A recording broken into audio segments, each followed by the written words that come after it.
welcome to the BullCast podcast. I'm Katie Pickler, and with me today is my favorite guys. We got Cameron Spann. Hello. And Court Winsett. Hello there, Katie. This is our first, gangs back together. We're back together. It feels good. I don't know how long it'll last, but yeah, we're all together for... I'm planning on it lasting. Forever. Hopefully it'll last for forever and ever and ever. So we've got a fun one. The fun and risk of unique investments. Hey, we're a financial podcast. We've talked to you about stocks. We've talked to you about bonds. We've talked about money markets. We've talked about all kinds of stuff and how to spend your money, how to save your money. There's some interesting investments out there. Mm-hmm. I'm curious as we get through this episode if unique investments, if that is synonymous with risky. I'm curious as we dive in. If they mean the same thing. Yeah, I'm sure we're going to get into it. Would you put your money into a food truck, a Tony Award-winning musical, or even a haunted baseball field in the middle of Iowa? Today, we're diving into the wild world of unique investments. You might be surprised which ones actually pay off. I have a feeling that David's probably sitting there going I feel persecuted.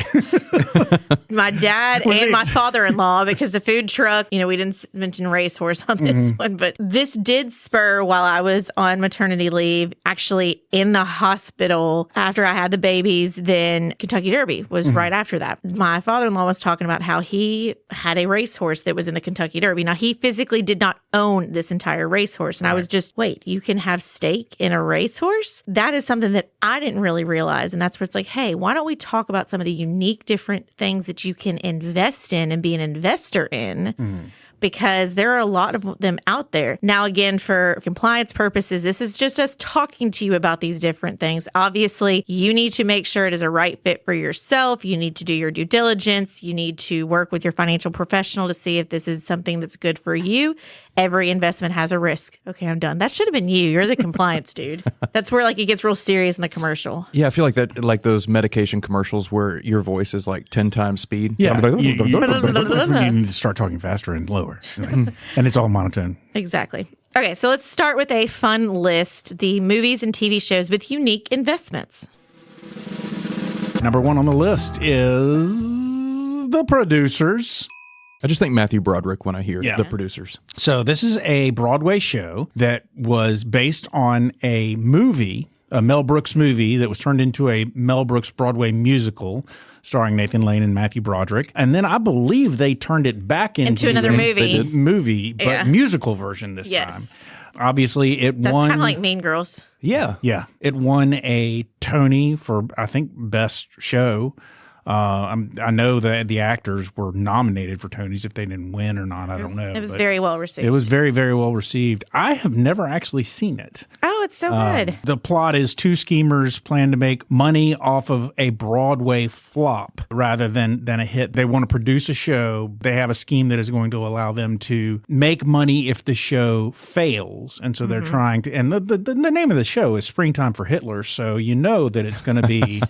They're really trying to make it fail. Sometimes people invest expecting to fail, and even that can backfire. So there's even risk in betting against something sometimes, Because ultimately, I don't think it goes so well for them, I assume. I don't know. I've never seen it. Well, for some side note, what's the name of that show? Murder with Steve Martin and Martin Short. Only Murders in the Building. Yes. That, for some reason, I think of The Producers a lot when they're interacting with talking about their show and stuff like that. I always flash back to The Producers. Next on the list would be Tick, Tick, Boom.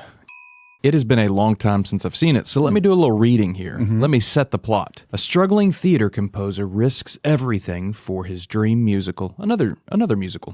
This is a true story about Jonathan Larson. Tragically, Larson died from an aortic dissection on January 25th, 1996, the morning of Rent's first off-Broadway preview performance at NYTW. Okay, when I read Tick, Tick, Boom, I was thinking this was a Guy Ritchie movie from a couple decades ago. No, and this is Lock, Stock, and... Yeah, Lock, Stock, and Two Smoking Barrels. That's what I was saying. I know this is the Andrew Garfield movie. Yeah, right. I haven't seen it. New York Theater Workshop, so I almost got it. Yeah, NYTW, New York Theater Workshop. The lesson here is passion projects may not pay financially, but they can become legacy pieces. Yeah, so this is an awesome movie. I don't know if y'all have seen it. I have not. It was fantastic. I really thought that Andrew Garfield might actually win an Oscar for this when I originally saw it. It is based on Larson, who was the person who was the composer of Rent, which is a very, very popular show. I've never been a giant fan of Rent. Shh. I really loved this movie, and so it was great. It was good. Yeah, I need to check it out. Yeah. Okay, yes, Chef. Yes, Chef. The Bear. If you have not seen it, it's incredible. They just dropped season 4. It's great. I would say it's a show that I've heard from the restaurant world. It's very accurate of what it goes through, but it's not everybody's cup of tea how it's filmed. And then I didn't realize until right before this season dropped that one of the characters is actually a real chef. I didn't know that. Yeah, it's I'm terrible with names. The bigger guy that has the tattoos on his neck. Yeah. Mm-hmm. He's a real world-renowned chef. And the way I found out about that is because, taking care of babies, I can't really watch shows I have to focus on. So I've been having those like reality, like cooking shows. He was on there as a guest. No way. Yes. So that's why I was like, oh, whoa, wait. Yeah, this is a very fast-paced, high-pressure filmed kind of show. You are in the kitchen with the chefs, and they're all dancing around each other and screaming obscenities. It's great. Yeah. Oh, yeah. So it's a fine dining chef inherits a crumbling Chicago sandwich shop. And so the lesson in here is inheriting a passion project or family business is an investment in legacy and transformation, not just capital. Next on the list is Field of Dreams. Okay. I mean, I have to assume it's one of David Pickler's all-time favorite movies. I've got to assume It's up there. Yeah. So a man hears a voice telling him to build a baseball field in his cornfield. If you build it, he will come. Or I should say, if you build it, he will come. Lesson, investing in a dream is irrational, but sometimes dreams become destinations. So clearly, Kevin Costner is told by a voice that only he can hear that he needs to build a baseball field in the middle of his cornfield. And people think he's crazy. Yeah. And I think rightfully so, because if I were watching someone do that from the outside, I would think they were crazy too. It is all done so that he can meet his dead father. Yeah, I think that's kind of see his dead father. Yeah. That's part of his, so he can have a catch with his dad. Right. But you think about it, there's a lot of things that, I think people probably thought they were crazy for what they were doing. And now they're like incredible inventions or successful things. Sure.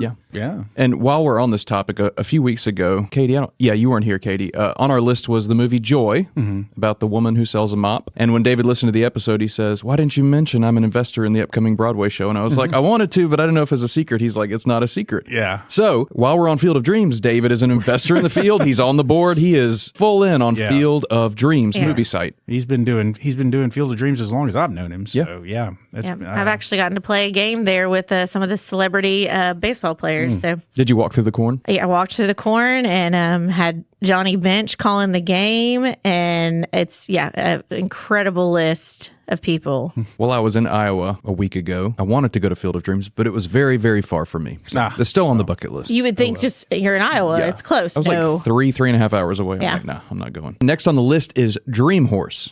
I've never seen Dream Horse. Have you? Neither have I. I have not. A small town bartender convinces her neighbors to invest in a racehorse. There you go, Katie. Very cool. The lesson, community-backed investments can rally spirit, but they still involve risk and upkeep. All of these investments probably represent a certain level of risk. I don't think we're community-backed. I feel like that's some like peer pressure going on. Like, oh, well, your neighbors are doing it, so you should join in, which is the opposite of what we tell people to do. And plus, I mean, Dream Horse, I hope it didn't come out anytime around War Horse, because that'd just be too many horses. That's a lot of horses. That's a lot of horses. Okay, Shark Tank's the last thing. Entrepreneurs pitch unique ideas to celebrity investors. I've actually never seen this show. Really? Yeah. It's an easy watch. It's actually really interesting. So you're saying when I'm up late with kids, watch this. Yep. I mean, it comes on, I think, Friday nights. And so that might be part of the reason you've never seen it, because prior to having babies, you were probably not sitting home watching TV on Friday night. No.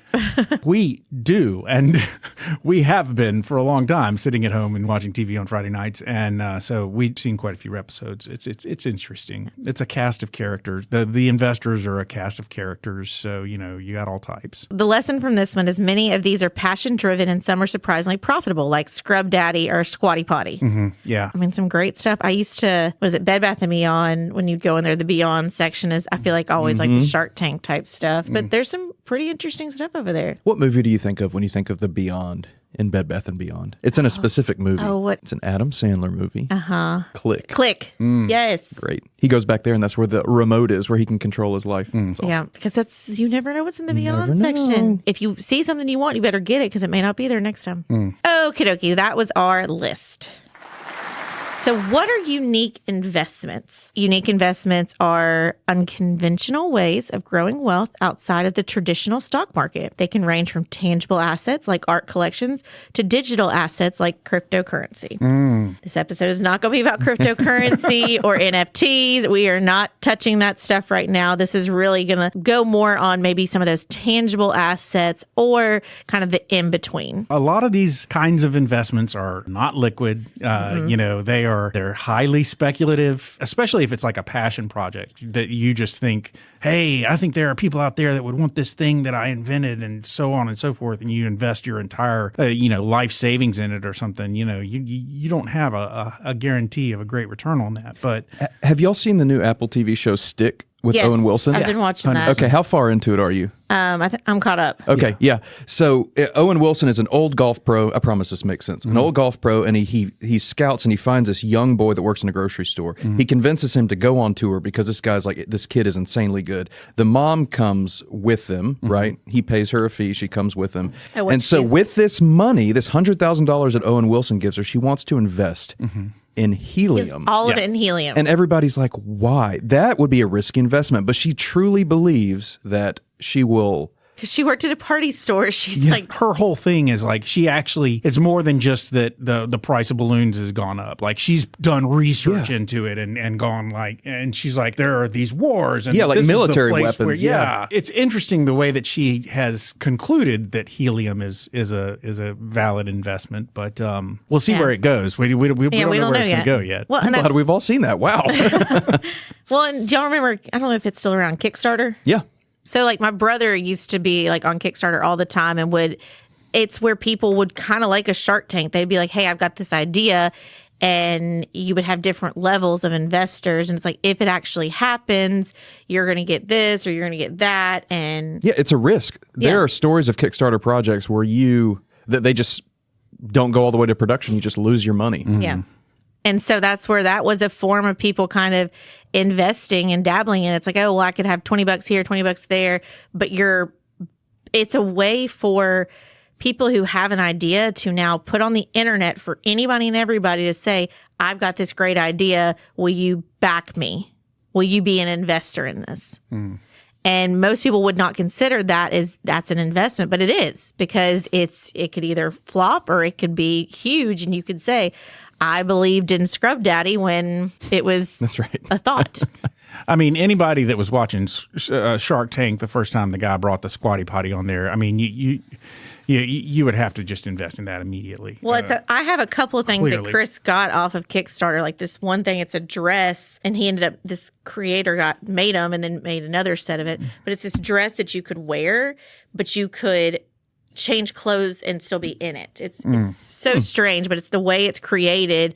And so this was back when I was going from like school to dance and then back and forth, and I was needing to quickly change and had to do it in the car or something like that. So this was a way to discreetly do that. Yeah. Do you guys want to talk about the 5 unique investment examples? We covered some of these in the list, but we should round robin these. What do you think? Yeah, let's do that. Okay. I'll kick it off. We talked about David investing in the Broadway show Joy, which is not launched yet. So the first one is Broadway and Theater Productions. So how it works. Investors fund shows in exchange for a cut of profits. It can be direct or through a production group. Yes. So a year or two ago, David invested in another Broadway show, Harmony. Yes. Yep. It didn't make it fully on Broadway, it closed. It closed. on Broadway. That's the word I'm looking for. It opened on Broadway and it ran on Broadway. It closed. It didn't run for long. We got to see it when we were in New York City for an award show, and I thought it was great. It was awesome. The cultural tie-in here. So Hamilton, the blockbuster musical that is also on Disney, had early investors who turned thousands of dollars into millions. 80 to 90% of shows don't turn a profit. Yeah. Did you ever see the clip in the White House of Lin-Manuel and some of the cast before Hamilton launched? Yes. They did one of the songs or a rap. And it was like, who's this kid coming in here? He's not a kid, but like, who's this guy like rapping about a famous father of American history? Yeah. You know? The scene is this. It's the White House. It's the cast of Hamilton. It's George Washington singing "One Last Time" right before the presidency. It's like in 2016. Yeah, or Obama something. was in the Okay. White House. Like Obama was in the White House, but he was just about to leave, and and it was a great performance of the song too. Anyway, yeah. It was awesome. Okay, the takeaway from Broadway and theater production investments is you need passion for the arts and a tolerance for loss. Yeah, I will say, although I don't want to speak too poorly of investments in shows, because obviously I love Broadway shows, and I want the people that like investing in those shows to continue investing in those shows. But I have heard it said that, for instance, a lot of times in our industry, any one of us, if we were to make an investment in something like that in a Broadway show, we would have to report it to our compliance department and say like, hey, we made this investment in this Broadway show. I've heard it argued before that you shouldn't have to report something like that because you don't really look at it as an investment. It's more of just hey, You're trying it out. This will be support. I want to support this show, so I'm going to put some money into it. But you never actually expect to see any of your money come back. Probably like 90% of the time, I would think. And just like movies, it's hard to know what Broadway musical is going to be a hit. Yeah. Because on paper, Hamilton, people of color rapping about our history, like take away all we know about Hamilton, and you're like, is that going to actually work? Yeah. Turns out it did. Yeah. And that's, on that same front, then it could be people investing in movies as well. And that you never know what somebody's idea and if you take a chance on them or not. And so, Great example of that. What was the last Disney movie that was made right before Little Mermaid came out? Animated? Yeah. Do you remember? I don't. I'm not even sure I remember. It was a while ago. Y'all would have been babies when Little Mermaid came out. That was the beginning of like Disney's Renaissance, right? Yeah, Little Mermaid. yeah, exactly. It just, boom. Little Mermaid is what just kicked it off for them.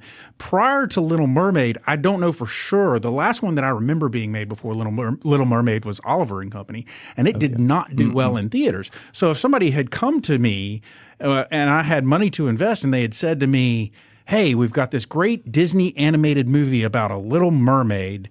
Do you want to invest in it? I would have been like, you're crazy. Their movies they're not doing well at all. Why on earth would I want to invest in that? But there's a Jamaican crab sidekick. Yeah. People are like, what? and I don't know the specifics, but David had some kind of investor partnership or something with, it was either Touchstone or Silver Screen, something like that, one of those. And I just remember we would, have all these different movies. Now, I have no idea what perspective or what position he was in with the type of investing, but it was almost like with a, what is that called? What is a Silver Screen? What is a Touchstone? What is that? What company? What is that? A production company? Production company. Thank you.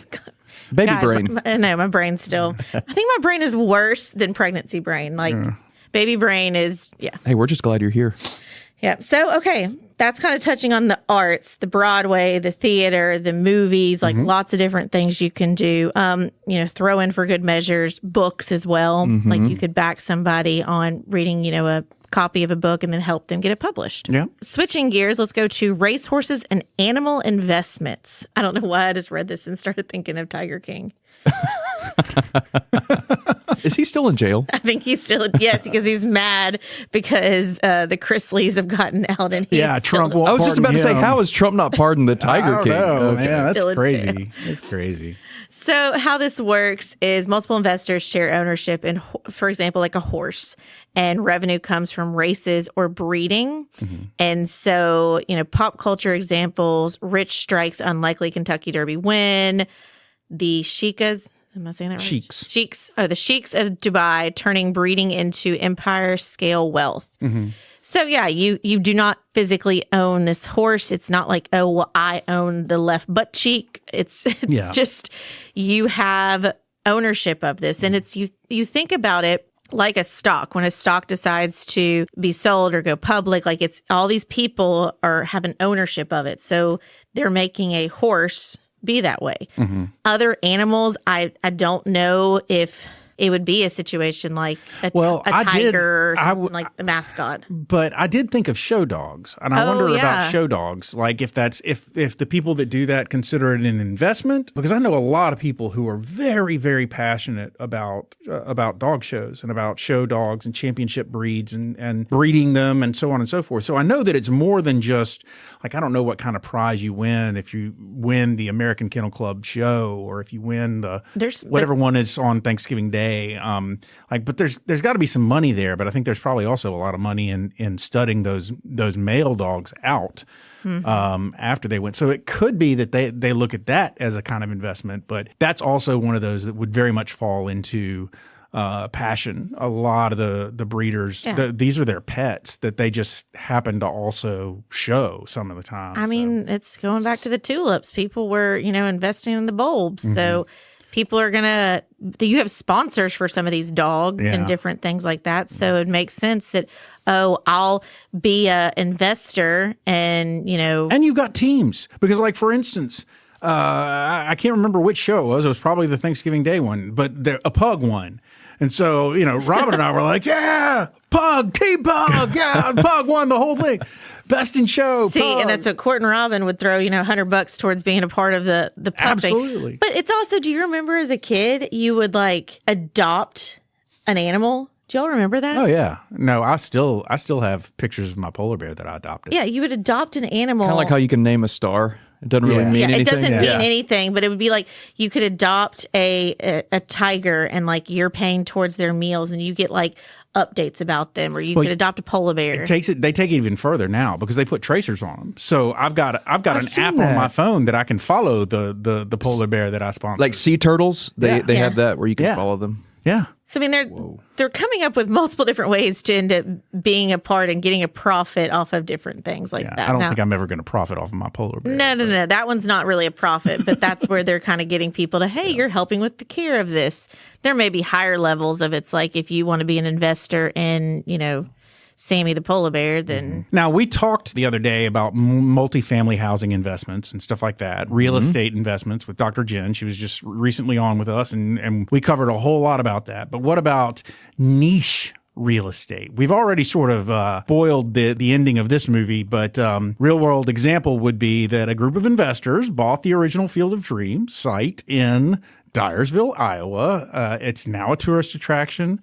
It is a baseball site. I think the farmhouse from the film is still there on site, and you can stay in it, maybe, or at least. No, it was there are ways to stay in it, but I think that's like kind of like staying in the castle at Disney. But they've also they've had and I don't know if it's I don't think it's at the Field of Dreams, like the cornfield baseball field diamond, but there is a park. A baseball park nearby where they've actually played major league games. The baseball field is right next to the cornfield. Okay. And so they're doing a bunch of renovations, I think, as well to really expand what they're doing. But yeah, you've got a field where you can play the games and the ghost players come out of the cornfield onto the field. It's really cool. Yeah. But obviously that is a passion project as well. Yes, you hope it's going to be profitable. It's a destination, but it's because you love the movie, or you love baseball, or you love, I don't know, Kevin Costner, but there's something about it you love. Yeah. So, but I mean, it could be something like the, largest twine, or, the big cheese block. Like those random attractions probably have investors behind them with doing things like that. I mean, you think about that, there's got to be somebody that's backing behind it. A haunted house that they're trying to sell, come and visit it, come and do things like that, tours with it.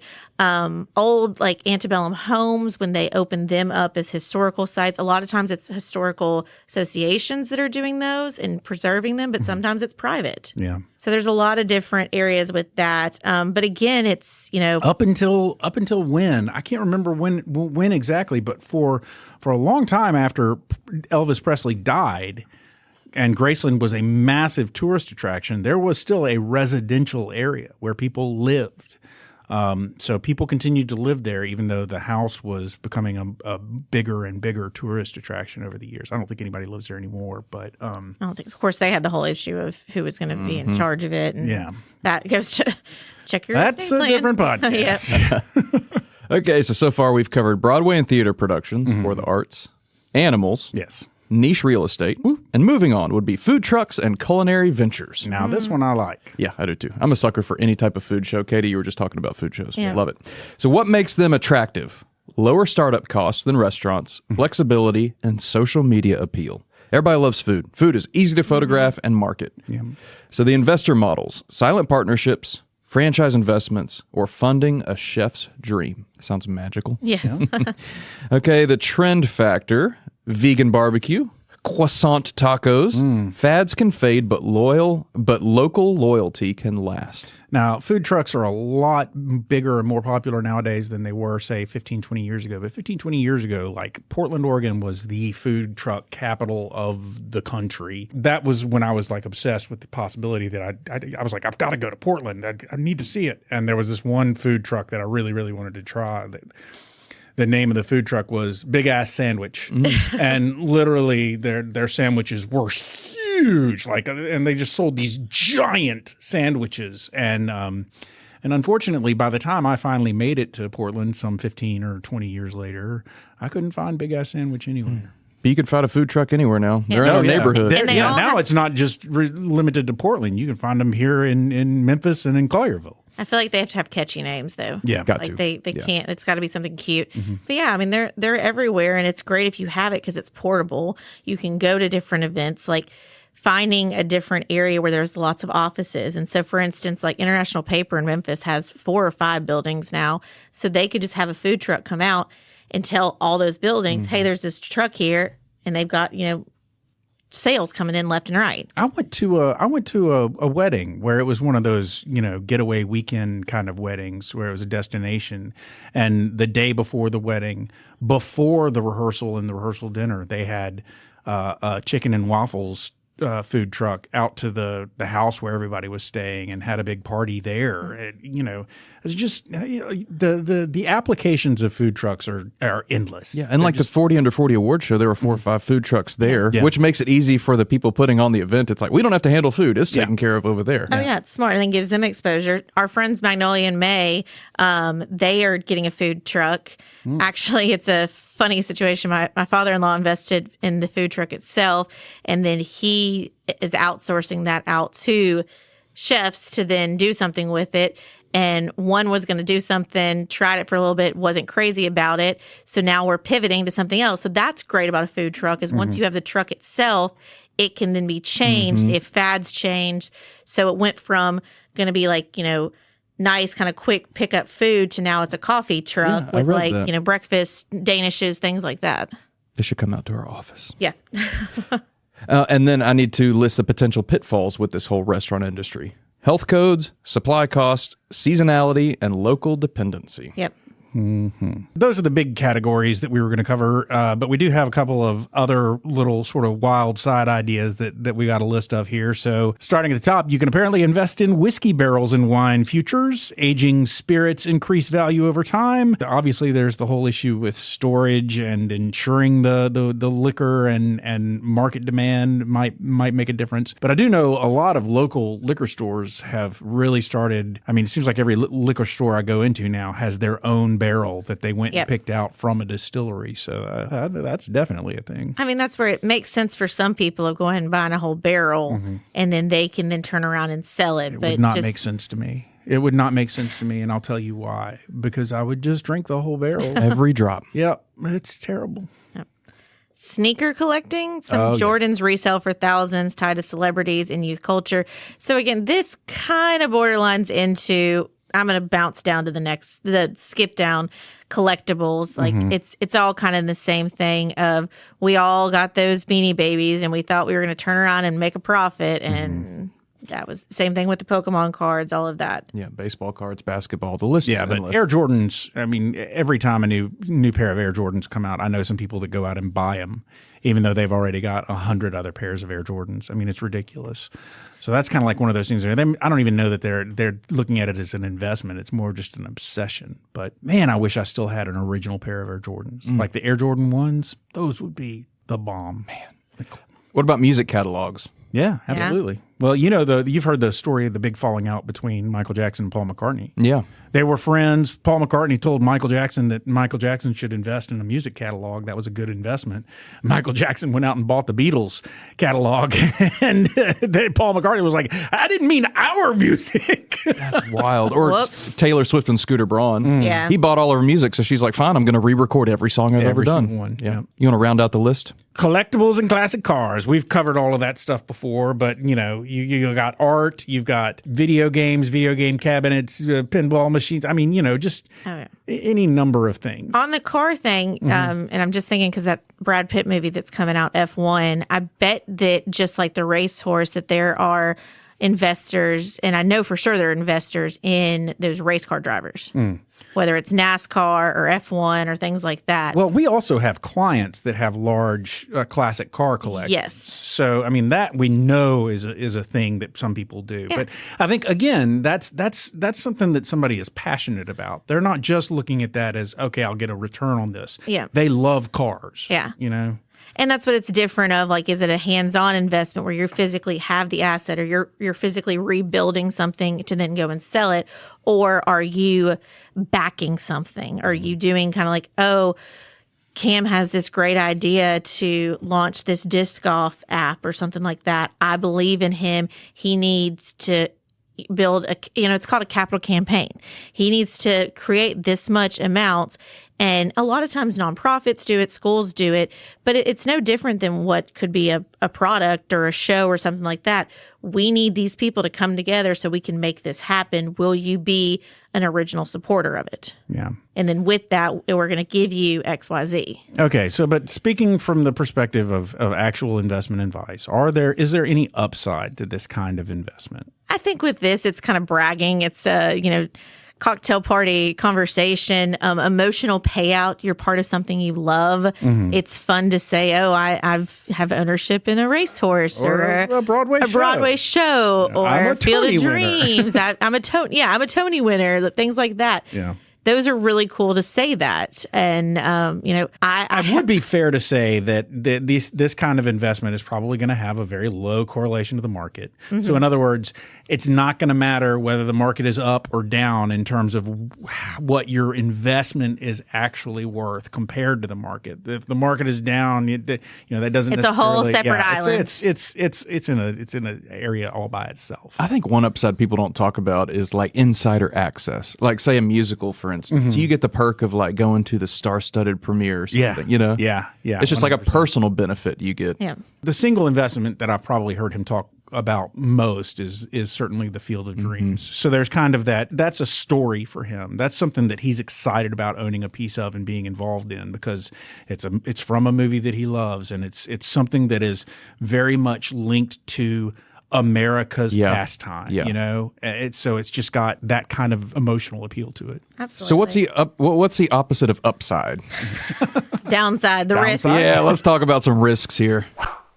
No consistent income stream. I mean, you're throwing it out there. Yeah. So you can't invest in a musical and just sit back and just wait for the money cross to your roll fingers in. and have. You're not getting those royalties coming in. It's not passive income. It is truly you're throwing it out there in hopes that maybe you're going to catch a big whale. Maybe. Or you're doing you it for just don't fun. expect any return at all. For instance, your share of a musical. It's not like you can turn around and sell that to somebody else. No secondary market. Yeah. So you need to know it's a niche. You need to know it's very specific. Like you said, you can't go and sell on the second market. Yeah. It's hard to value and even harder to resell. And so again, if you're making that decision of I'm going to give $1,000 towards this, or I'm going to give $100,000 towards something, you really need to make sure you've done your due diligence. You know what you're doing with that money, where it's going, how it fits into your whole financial picture to make sure it's a smart move, because it is something that is very specific. And you could throw that money towards something and it's gone. You maybe got to go to a party, you got to do a couple things, but that's it. Your $100,000 was spent. Yeah. So when you're trying to look at this as part of your actual investment portfolio, my advice would be don't. When I'm talking to a client, or when you're talking to a client, or when David is talking to a client about their goals and how they're going to invest their money to reach their goals, we're not usually throwing out there, have you considered Van Gogh? Yeah, we're not talking about that. Once you've put together your meal, once you've got like your portfolio, a well-diversified portfolio that matches your risk tolerance and so forth, if there's something you really love and you really want to invest in, then, you're saying this is the dessert? I mean, it could be. I mean, it's just one of the... Yeah, it's the side thing. It's, maybe even like the cherry on top of the dessert. Yeah. Yeah, it's great. It's great for clients with like strong passions or hobbies or career ties to a sector. And Katie, I'll use your example for like disc golf. If this app was coming, it makes sense for me to invest in it because I know the game.